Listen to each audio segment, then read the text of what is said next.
Very warm welcome to you, Suman. Uh, it's a privilege and an honor because our past association, Business Standard and Mr. Suman Berry, has been very, very strong and long.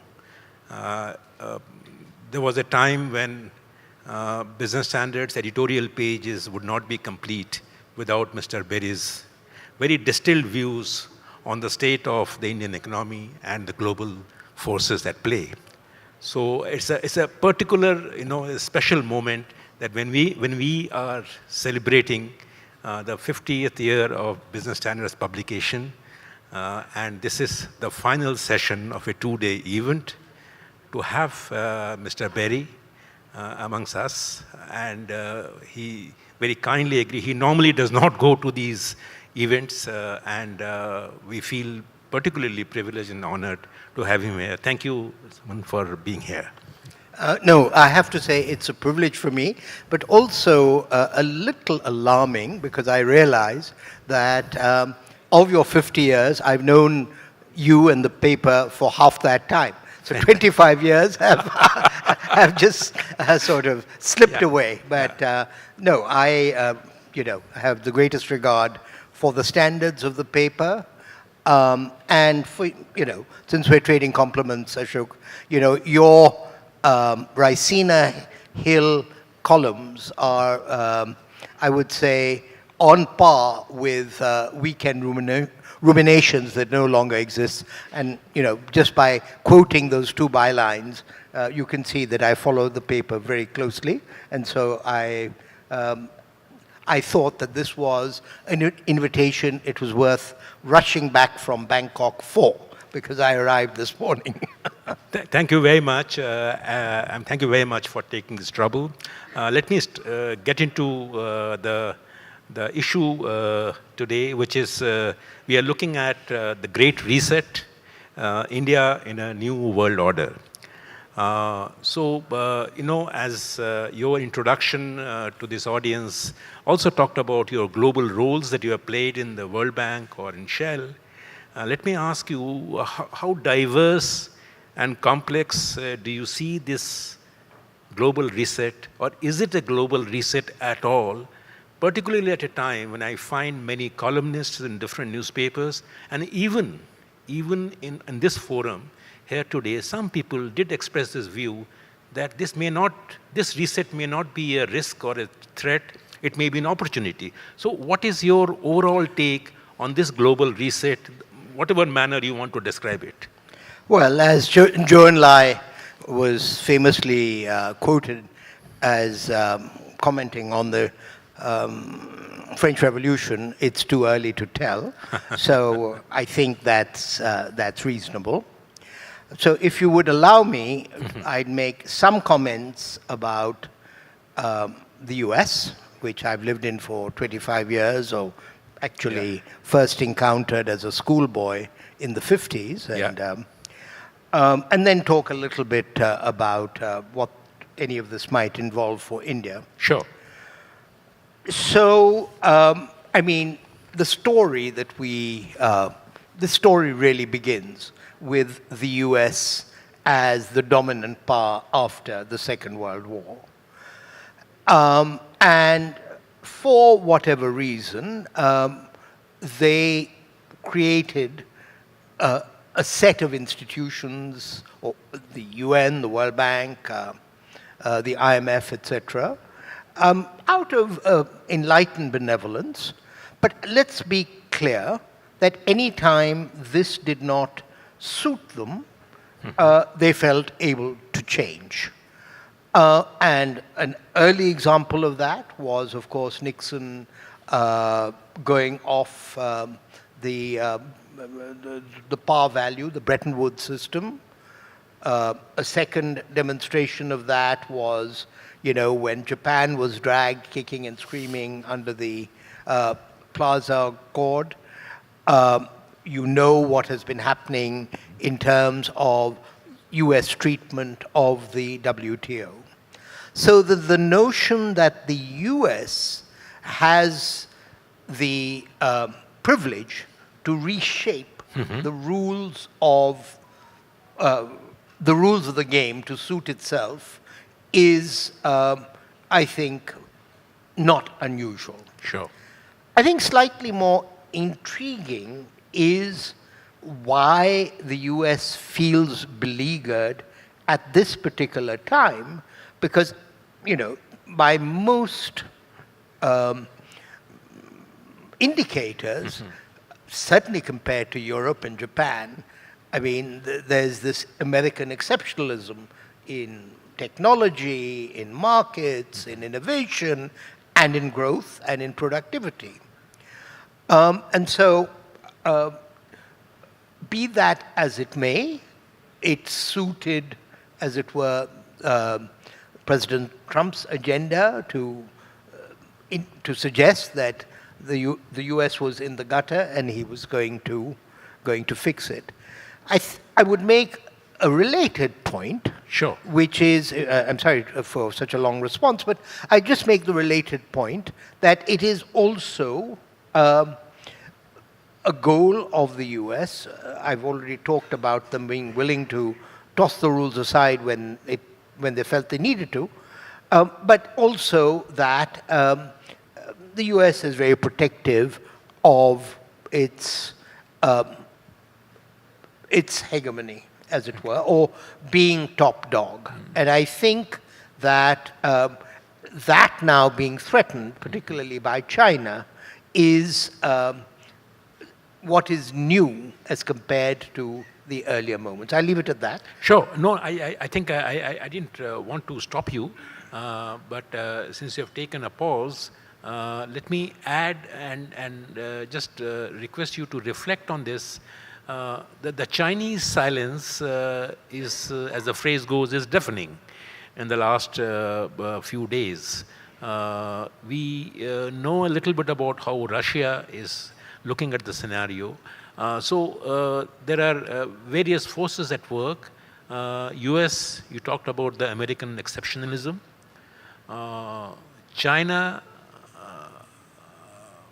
you do not know how they will react to whatever Mr. Trump does. And Russia, there will be reordering of relationship. How do you see this equation changing before we come to the impact on India? Well, a little bit out of my depth because, I take an interest in it, but I don't follow these matters quite so closely. But coming a little bit more to the India implications and consequences, I think that a little bit in the way that the US at the time of Kissinger thought that driving a wedge between China and Russia was important, and that was what what he did. And of course, at the time of Bangladesh, and we suffered because of that. But equally today, I think it is in India's interest that Russia be freed from the Chinese embrace, and to the extent that is a possible consequence of the replacement of the Biden administration by the Trump administration, I think it's not all bad. So will that be a positive, favorable impact on India if Russia is taken away from the Chinese embrace? I certainly think so, and I also think that, frankly, the Europeans have been a little unrealistic. I mean, Russia is an important European power, and to, as it were, assume that it can be ostracized forever, I don't think is realistic. But as I say, I'm now fishing in dangerous waters. It may be the case that the Commission President, Ursula von der Leyen, is still in Delhi, and so she may not appreciate my saying these things. But I'm saying that yes, I think that in a sense, reestablishing dialogue with Russia is by the U.S. is probably a good thing for India. And the fact that so many of the trade commissioners from EU are in the capital, and we are looking at a possibility of an early trade pact with them before this calendar year ends, is probably a clear sign of that. I would think so, yeah. I think as somebody who, as the introduction indicated, has been associated with the European think Yes. tank, and in contrast to what was being put out by unnamed sources, that there's a long way to go. The fact that in the declaration this afternoon that there was a clear commitment to wrap up the deal, and it's been going on, 15 years now?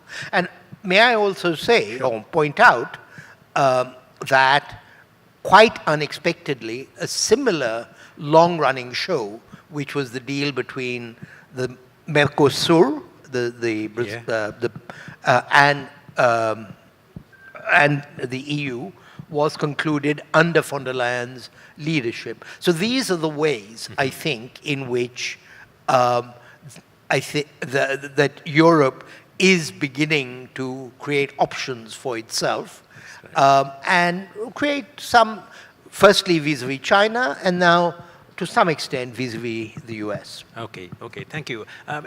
Drilling a little deeper into this issue, geostrategic affairs apart, if I were to look at the impact of the Trump order, on one side you have impact on immigration, and on the other side impact on trade and tariff. How do you see the impact on immigration? Are there opportunities to be exploited by Indians? And trade and tariff, how do you think we should really approach this path? Ashok, I know that my colleagues in government are thinking about the bilateral issues, yeah. But let me just say that India, as the fifth largest, soon to be the third largest economy in the world, is very much impacted by global growth and global financial conditions, be it the dollar, be it US bond yields, etc. And so these indirect consequences of President Trump are as important for our policymakers to keep an eye on, because, amongst other things, two mechanisms. One is increased uncertainty is for sure bad for investment. That's right. Okay, globally. And what the world needs, because of the challenges of climate change and technology, is a big investment push. India needs a big investment push. And so to, as it were, clutter up the landscape with a lot of arbitrariness is not good for the global economy. Secondly, going back to what it was after the Asian financial crisis, there can be systemic flaws in the global financial system if you have too much volatility in either exchange rates or interest rates. Now, we know this is already exacting a hideous price on the least developed countries, the most indebted countries, but I'm talking about, a little bit like what happened with Silicon Valley Bank, etc. And international financial instability is also something that we need to worry about. So I would say that these global dimensions of, because I have to say that until now, these various policies are not internally coherent. I'll come back to that. But on your two issues, what was very intriguing about the statement of President von der Leyen today is that she talked very much about India as a trusted partner. I happened to be in Washington in 2023 at an event in the Peterson Institute. This was under the Biden administration, where somebody who had been in the national security staff said, look, we know that we don't have the manpower or even the resources to cut off our dependence on Chinese supply chains, but we are committed to doing it so that we can produce, so we have freedom of action. And that is what led to this ISET, the Initiative on Critical and Emerging Technologies. Europe is going the same way. What am I saying? What I'm saying is that while physical cross-border movement may be, as it were, difficult politically, the notion that India's skilled manpower base will be an essential adjunct to both the European and the American economies to make good skills and talent that they don't have, I think that's a given. And I think from that point of view, irrespective of our position on Russia, Ukraine, etc., I think people feel that this is in many ways the only game in town. So you asked about immigration. You also asked about? Trade and tariff. Trade and tariffs. Well, A lot of people say this is an opportunity for India.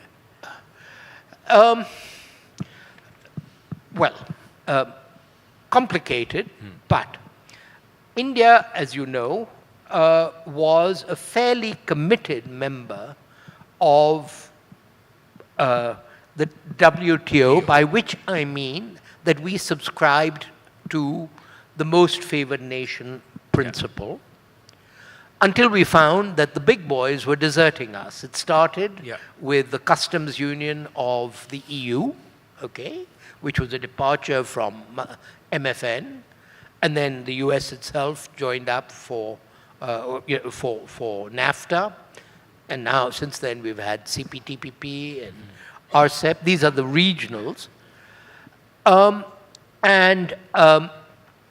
So we have had to respond to the fact that others have deserted, as it were, the MFN principle, the most favored nation principle. Now we have President Trump, basically saying all that's been negotiated on a most favored nation basis, is harming the US. Incidentally, we had a similar situation like this with our negotiations with EFTA, the small group that includes Switzerland, where they felt that, they had already conceded so much on their existing tariffs that if they wanted us to lower tariffs, there was very little for them to give. And so, the two sides came up with this novel idea of 100 billion investment. That's right. So what I'm saying is that up till now, we have used the freedom of what's called,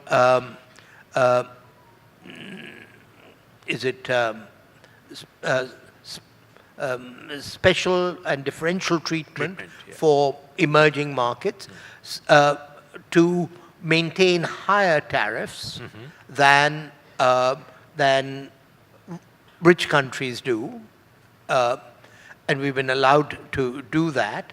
But whether that has helped our economy is anybody's guess. And we were, in a sense, compelled in a different time to liberalize some of our tariffs after action taken by the WTO. And, frankly, if what we want is 7% growth and competitive growth, many of us believe that lower tariffs are one way of doing that. So it should not be presented, it should not be the case that we should do things only because it suits the US. We should we should use this pretext to do things that are in our own interest. It's wonderfully said. I just wanted to sort of, talk about what the finance minister said yesterday, and she said that custom duty rationalization should be an enabler, and for domestic consideration. So I think what you're saying is also broadly you're hinting at that. Don't do it under pressure. But there's another thought on tariff and trade, which is how about linking tariff rationalization to investment commitments? I mean, after all, we all talk about trade and tariff, but often forget that there is a close, intricate linkage with investments. Now, is it possible to have a situation with the US particularly that yes, I am all right, I'm rationalizing a tariff, but can I link it to you invest? Because we do have a problem on foreign investment right now. Well, I mean, the old rule book has been tossed out, as I have just indicated, and it's been tossed out with the return of industrial policy. But, you've commented on these things for so long that you know that there was a provision in the Uruguay round which set up the WTO called TRIMS. Absolutely. Tariff-related investment measures. And it's explicitly prohibited under TRIMS. But, we no longer have an effective appellate body, and so everybody can do what they want. And I'm sure, and it's an important point, people talk about Trump playing fast and loose, but when I mentioned earlier that the US, kind of, while blaming India, junked WTO, the emasculation of the appellate body actually started under Obama. And it started because they began to realize that they'd made a mistake, perhaps, in admitting China into the WTO, and that a lot of the appellate body cases would go, and they wanted the freedom of action to do that. So anyway, that's a story from the mid-90s, and here we are in 2025, 30 years later. So what I wanted to say is that legally, and we still, worry about being WTO compliant. I mean, the PLI scheme that I believe was hatched in Niti Aayog before my time, we were very careful to make it WTO compliant. The European Union, with its CBAM, is very concerned to make it WTO compliant. So, clearly, as I've said, the FTA did link somehow, but I think I think the thing is that we need, and the budget talked about this, we need to improve the investment climate in India, period, for our investors and foreign investors. And as you would recall from the budget speech, and this task is being taken up by Niti Aayog, we are actually doing a lot of stakeholder consultations to get a sense of what might constitute an index of investment friendliness. That's right. I mean, I think it's the right time to get into what Niti Aayog is doing on different issues. I mean, I understand Niti Aayog is also involved in framing a kind of a national economic policy framework in consultation with the finance ministry, with states most probably. But can you give this audience a sense of how Niti Aayog is actually negotiating with the various challenges of the Indian economy? Like you talked about the index, and there are so many other indices that you have created. You have created even a list of sectors where there is need for asset monetization or asset sales. So there are various things you're doing. But can we get a sense of what you are really grappling with right now in terms of a policy framework of reviving a big challenge of reviving growth at a time when growth is probably showing signs of normalizing, if I may use that word? Well, a couple of points. One is that I was flattered when the Prime Minister asked me to take charge also of the Economic Advisory Council after the unfortunate demise of a good friend, Bibek Debroy. And I say that because while my instinct when I was writing for your paper was largely to write about macro, and that's what I did at the RBI, I had thought that Niti should focus on the structural side and leave it to the finance ministry, the RBI, and the EACPM to talk about the cyclical stuff. And indeed, if I can call it my job interview with the Honorable Prime Minister in 2022, he said, "आप दुनिया का तो काफी जानते हैं, अब इधर आप राज्यों का."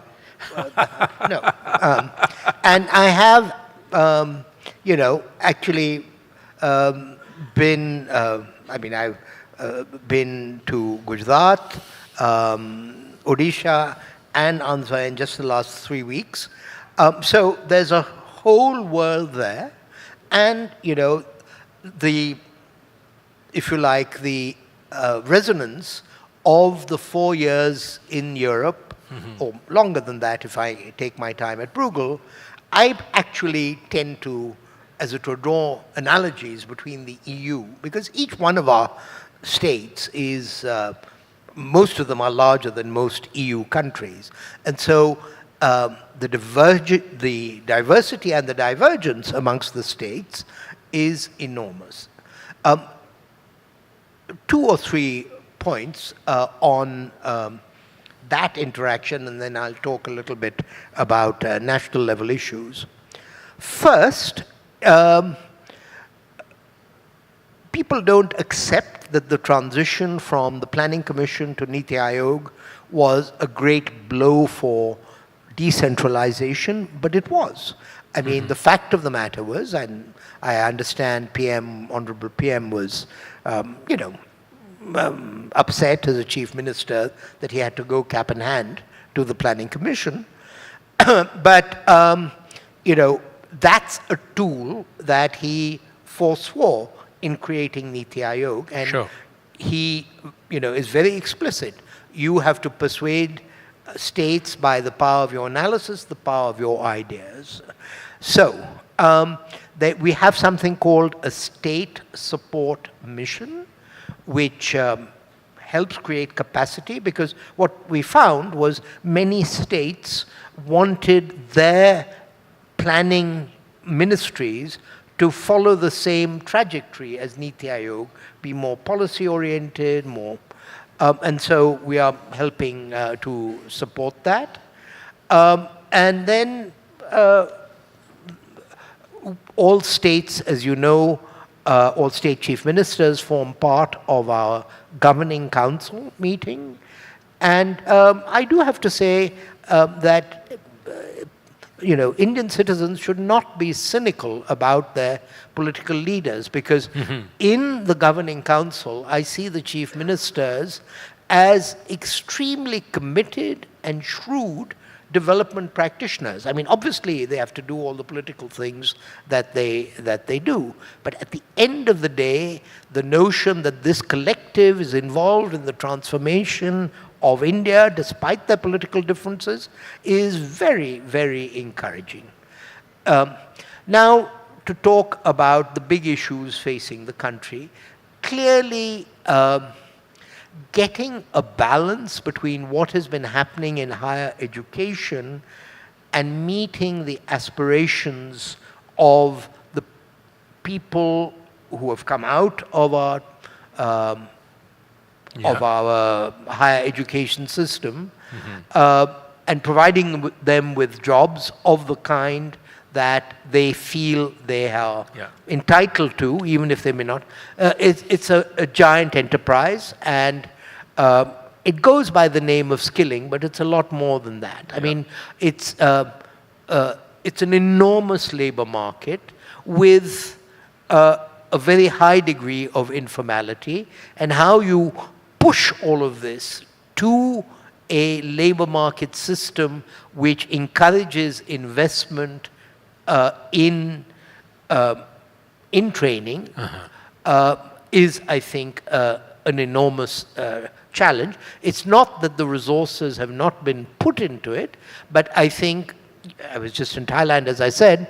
So all countries are finding this difficult, particularly because a lot of manufacturing is also becoming increasingly capital intensive. So I would say that's one issue. A second issue, and you've had the session here with Dr. Chand, I won't repeat that, but India is an agricultural tiger waiting to be unleashed. We are again stuck in, as it were, a model that saved us from hunger, but which now needs to evolve. If you like, shifting there's already a lot of risk in agriculture, so I don't want to seem hard-hearted, but I think that, as it were, putting crop agriculture and horticulture on more or less the same, on an even path. So there's a large agenda to be done in agriculture, including, and I'm sure Dr. Chand talked about this, in research and technology, and then bringing more women into the workforce. Because, put very simply, higher productivity means you get the same output for fewer workers. But if your labor force is increasing, then the only way you can absorb them is to grow faster, okay? And to employ more people. And our most underutilized resource is women. Now, PM has been on this from the very beginning, but and there has been progress on female labor force participation, but that could be a huge kind of growth driver. And then, of course, technology. And this is more, if you like, outward looking, well, both outward and inward, which is that for us to be at the technological frontier and to benefit from technology, a lot of which has to be embodied through FDI. I think that is a very important dimension of our trade agreement. And I was very pleased today that even Honorable PM himself, in talking to the Commissioner, talked about not just market access, but also the investment dimension. And you would have seen that in the budget, there was a willingness to look again at the bilateral investment treaties. So it's in this way that I would see the trade bit and the investment bit being addressed jointly through some of our negotiations. That's right. I mean, it has been such an engaging conversation that I didn't realize that we have already completed half an hour, which was allotted time. But it is such an engaging conversation. But I cannot resist asking you this question, that you did not touch upon the need for our probably reform in the healthcare system, and the second is factor market reforms, and if I may add, the climate challenges. So these are three things. Well, I thought we were only at 15 minutes. I know, quick thoughts. Yes, and okay. Then we'll take a couple of questions and then. Oh, I see. Yeah, okay, well, yeah. Look, climate, we are engaged in an energy transition for many reasons, but contributing to the global good of mitigation is one of them. The real issue, and this will come to the area where I believe, I think you're the expert, is that the fiscal challenge of financing adaptation while maintaining growth, and by adaptation I mean both chronic adaptation, heat stress, also disasters and all of that. This trying to maintain a growth rate and having the fiscal means for this is a big challenge. On the energy transition side, financing is the big issue, and an issue I should have mentioned is that something I'm taking a personal interest is in what I call financing a big investment push, which is, I think that while we're doing pretty well in terms of our investment rate, if we want to grow at 7%, it's going to need to be raised. And the question of where those resources are going to come from is partly a question of public finance, partly a question of private finance. So on climate, I would therefore draw the distinction between the energy transition, which is wider than mitigation. I would also say that a very important responsibility of Niti Aayog, which is what took me to Thailand, is that we are custodians of the Sustainable Development Goals. Right. And a very important way we interact with the states is in encouraging them to drill down to local action for the Sustainable Development Goals. We also have the Aspirational Districts Program, the Aspirational Blocks Program. But your specific areas were, one was climate. And factor market reforms, land, labor, and agriculture. I think, I think we've come a long way in capital market reforms. Labor market reforms, look, many of these things are state subjects. State subjects. Yeah. And I would also add urban reforms.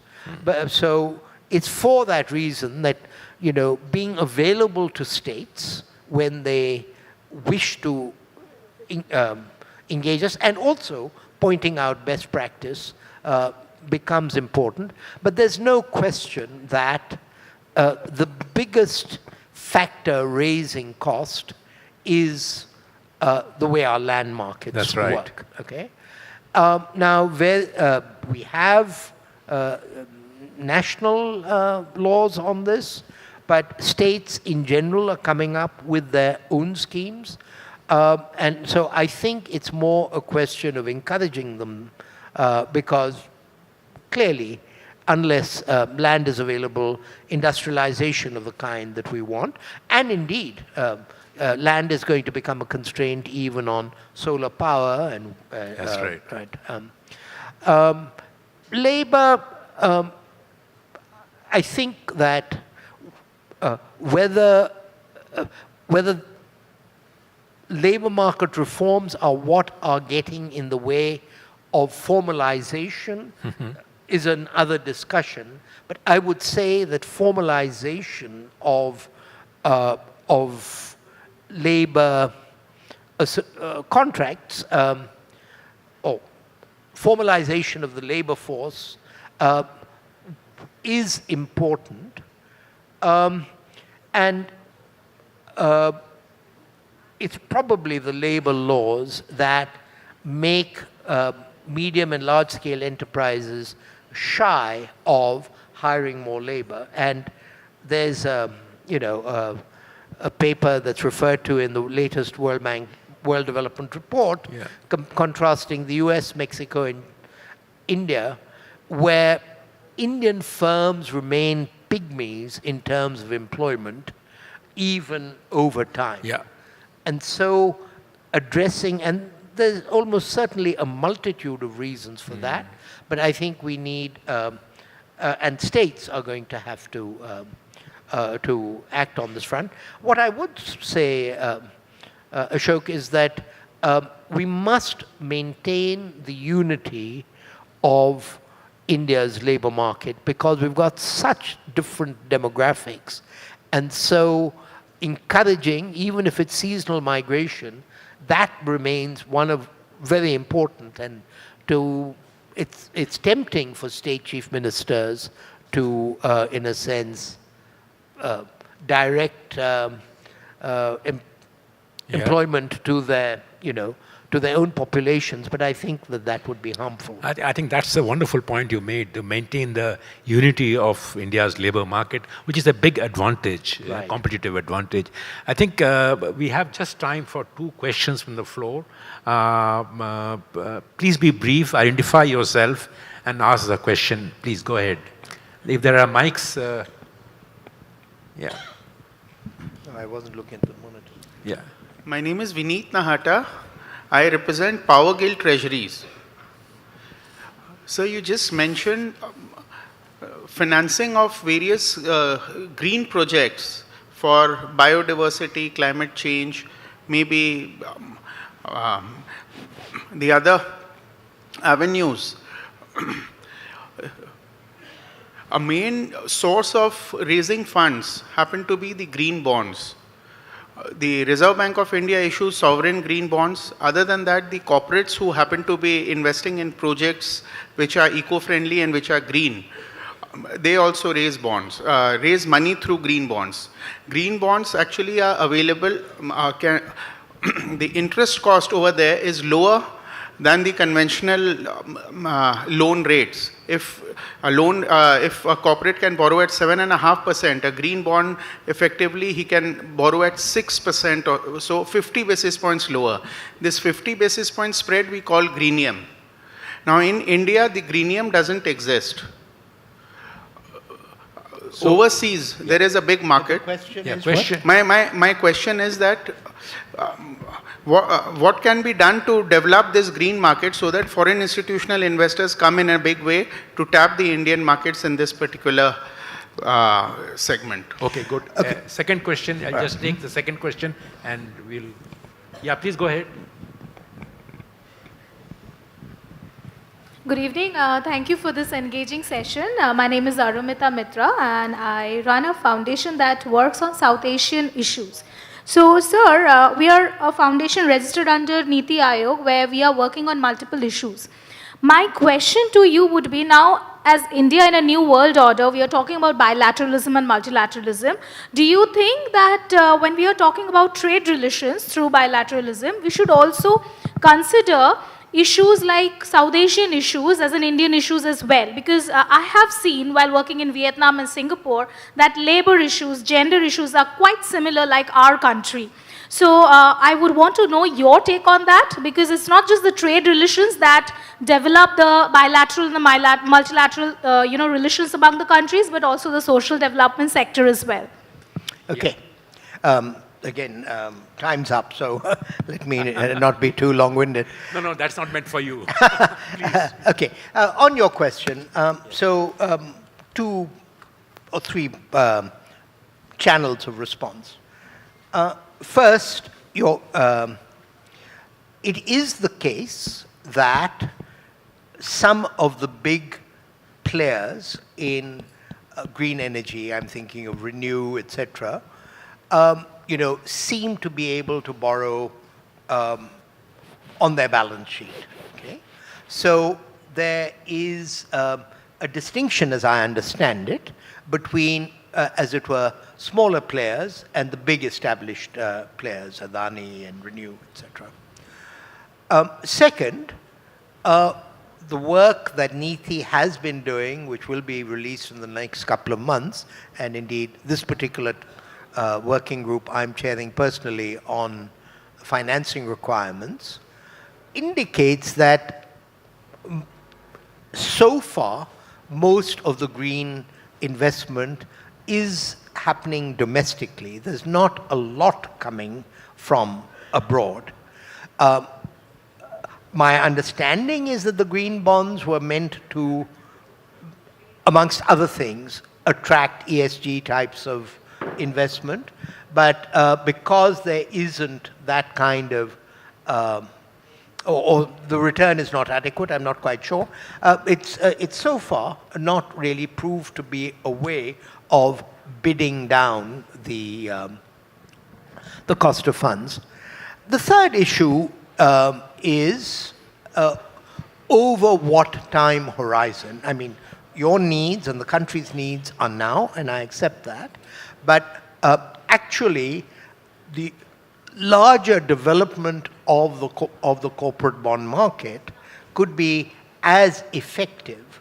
And part of this is going to require, in a sense, mobilizing more resources from deep pools of capital like the EPFO, like LIC, and and this in turn is going to require government to, in a sense, become a little less conservative on, as it were, the portfolio requirements. The larger point is that we've had a system in India where, in effect, government has acted as a hedge fund, that it did a lot of the investment and it acted as a guarantor by both of deposits and also of bonds, because, and banks find that attractive. I think we've got to move to more assessment of risk, maybe in a pooled way, so that pools of investments can be offered in the bond market. It's not going to happen overnight, but I don't think green bonds are the only solution we should be looking for. On your point, as I said a couple of times, just back from Thailand, they're looking forward to the BIMSTEC summit, and they're very interested for their own diversification to have a deeper relationship within India. I think we have a lot to learn from them, for example, in tourism, but I think you were talking more about social issues and social sectors. Look, Thailand is 60 million people. A thought that crossed my mind was, what would be the right state to twin Thailand with? Okay? Because the scale is so different, you talked about Singapore as well, that it's really a question of, what is it that Tamil Nadu or Karnataka can learn from Thailand? What is it that UP might be able to learn from Indonesia? Because, a population of 200 million or a population of 60 million, there's more likely to be transferability between those two. I'll leave it at that. Thank you, Suman.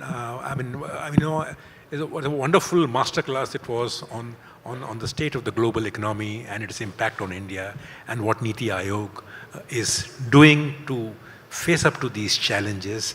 I think these are all takeaways and learnings. This session, as I told you, is the final session, but it is not yet over.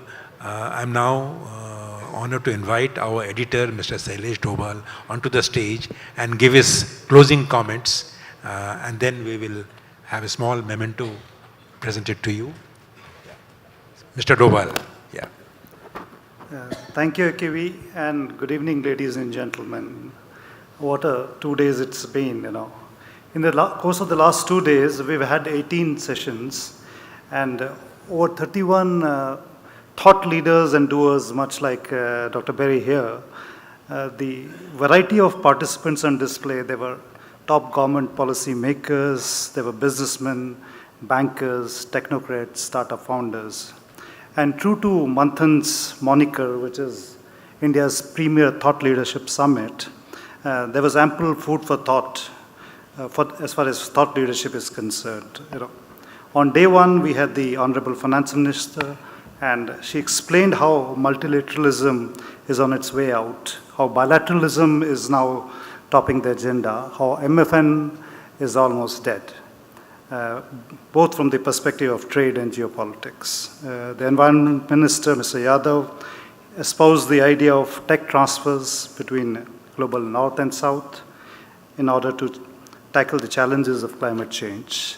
We had veteran banker, founder and director of Kotak Mahindra Bank, Mr. Uday Kotak, giving a clarion call to India Inc. to aspire for creating a global consumer brand out of India in the next 5 years. A top bureaucrat and PM's principal secretary, Mr. P.K. Mishra, shared how policy intent in many areas is to make India not just a resilient economy and polity, but almost like an anti-fragile one. We had a thought-provoking session with the defense experts, and it was heartening to learn that technology is now flowing from the private sector to the public sphere in defense. India's G20 Sherpa, Mr. Amitabh Kant, who was with us yesterday, warned us of the dangers of letting the young believe that a developed country's status can be achieved without hard work. On the tech front, we had HCL's co-founder and Indian Quantum Missions head, Mr. Ajay Chaudhary, and he gave us a new moniker, for a better word, in tech sovereignty. And he explained how Atmanirbharta here means that country has to be resilient in semiconductor and quantum computing. We had a scintillating session with the market guru Samir Arora, where he virtually said that the long-term capital gains is a bad idea. It doesn't matter which economy is it in. There was Future of Jobs panel, where the participants argued that the augmenting effect of technology, much like AI, on jobs will be far greater than the elimination element. In our last validatory session, Dr. Berry started saying it's too early to tell whether the Great Reset is on us or not, but he also said that the old rule book is being tossed out. And the sum of substance of how I can briefly put Dr. Berry's enlightening session is how across trade, tariffs, and immigration, the underlying trend across the Atlantic is that India is a trusted and a valuable partner. Hope you found these 2 days enriching and time well spent. We'll be back for Manthan next year again. Till then, goodbye and a very big thank you. Thank you.